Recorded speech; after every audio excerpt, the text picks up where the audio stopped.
சிறகடிக்க ஆசை நிபுணமும் மீனா கவலையோட இருக்காங்க. ஸ்ருதி இருந்துட்டு, என்னாச்சு மீனா, ஏன் ஒரு மாதிரி இருக்கீங்கன்னு சொல்லி கேட்குறாங்க.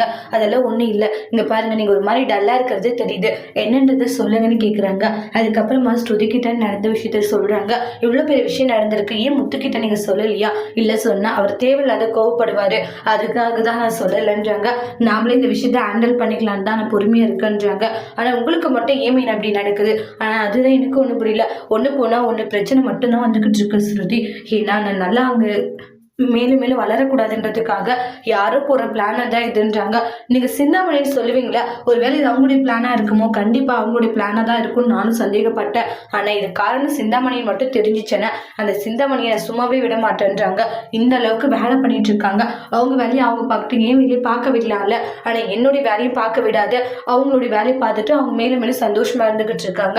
இங்க நான் கஷ்டப்பட்டுட்டு இருக்கேன். ஆனா அந்த சிந்தாமணிக்கு யாரும் வந்து ஐடியா கொடுக்குறாங்க.